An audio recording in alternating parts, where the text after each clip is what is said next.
il y a maintenant au moins 3 ans, 2 années et demie à 3 années, depuis que je parle de la nécessité du renouvellement de l'état-major de l'armée et d'une élection présidentielle. Au départ, il n'y avait pas de séquence. Qu'est-ce qu'il fallait? Est-ce une élection présidentielle avant ou le renouvellement de l'état-major ensuite ou l'inverse? Le renouvellement de l'état-major et ensuite l'élection présidentielle. Après, il y a environ une année, j'avais précisé la séquence. Le renouvellement de l'état-major de l'armée d'abord, ensuite une élection présidentielle. Pour les détails, vous pouvez les comprendre.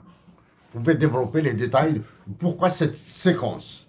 Renouvellement de l'état-major de l'armée d'abord, ensuite une élection présidentielle. Actuellement, l'état-major de l'armée est écervelé. Voilà. L'armée algérienne est dépourvue d'état-major. L'armée algérienne est dépourvue d'état-major. Parce que l'état-major d'une armée, quel que soit le pays, un pays qui se respecte, un pays qui a une révolution aussi valeureuse que la révolution algérienne, pense d'abord au bien-être de la nation, de la patrie. Pense d'abord à sauver la patrie du désastre, à sauver l'armée du désastre, avant de penser à s'auto-protéger contre des menaces qui sont maintenant des menaces étrangères qui sont claires. Je rassure ces généraux que la Cour pénale internationale, même si elle a siégé à Dakar récemment, du moins il y a quelques temps déjà, elle est inopérationnelle. Inopérationnelle à cause des problèmes de l'ONU. Bon, bref, ça sont... Mais... Non, pour probablement les crimes que vous avez commis. Probablement les crimes économiques que vous avez commis. Ah oui, bien sûr, là. Une nouvelle justice. Une justice nouvelle. Tiens. Est nécessaire pour revenir sur ça. Effacer de la mémoire de la nation, effacer de l'histoire de la nation algérienne ces problèmes, serait en lui-même un crime. Là. Ensuite, j'avais parlé de la nécessité d'un renouvellement de l'état-major de l'armée de l'intérieur, parce que de l'extérieur, il est impossible à modifier. En évitant d'aborder un point en évitant de citer des exemples. Le Portugal, là, la révolution dite des œillets au Portugal, là, ce sont des officiers subalternes. Ce sont ni des généraux, ni rien, ni quoi que ce soit. Ce sont des officiers subalternes qui ont chassé Antonio Salazar, qui était Premier ministre à l'époque. Antonio Salazar, qui est un économiste et un civil. Avec la complicité des généraux de l'armée, des officiers supérieurs de l'armée portugaise, ont construit une dictature des plus sanguinaires, des plus implacables. À l'extérieur, ils ont continué à coloniser. La dernière libération, c'est l'Angola, 75.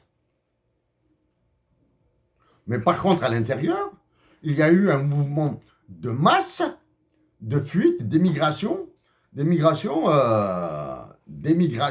vers la France de Portugais. Les Portugais qui ne maîtrisent aucun mot de la langue française se sont retrouvés en France. Maintenant, même si beaucoup de blagues se racontent sur les Portugais, les Espagnols, les Algériens, etc., se retrouvent à peu près dans le même sac.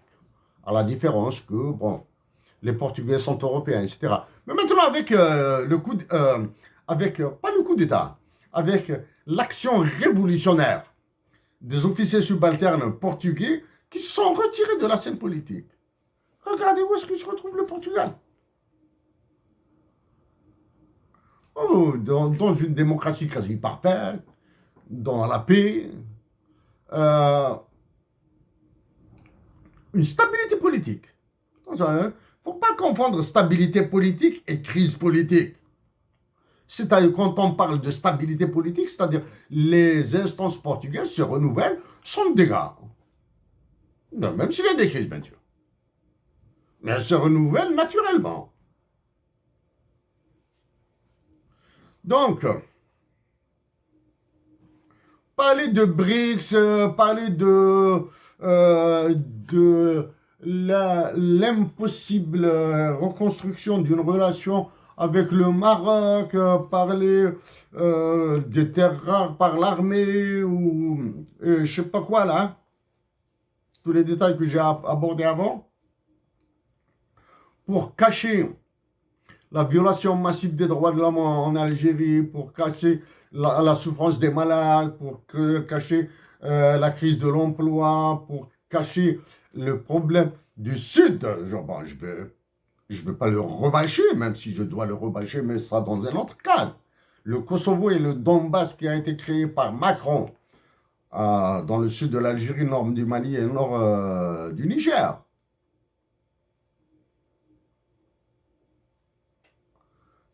Une certitude. Même si je dois utiliser l'expression, elle sera juste pour la forme. L'état-major de l'armée algérienne n'est pas l'état-major de l'Algérie. Ça, c'est la première. N'a pas à régenter la vie des Algériens. L'état-major algérien aurait dû participer avec moi à l'abrogation de l'article 6 de l'OTAN. L'état-major de l'armée algérienne aurait forcé, si tenté, il aurait donné son avis, encouragé. Si tenté, on avait un président de la République. À aller vers de la négociation, à s'ouvrir vers l'international, à aller vers des discussions, vers des dialogues avec la nation algérienne, au lieu de les envoyer en prison, au lieu de les faire souffrir, au lieu de les faire mourir dans les prisons. Et de révéler les tractations internationales. Un État algérien incapable d'aller maintenant à Moscou, incapable d'aller à Pékin, mais qui plie à Paris et à Washington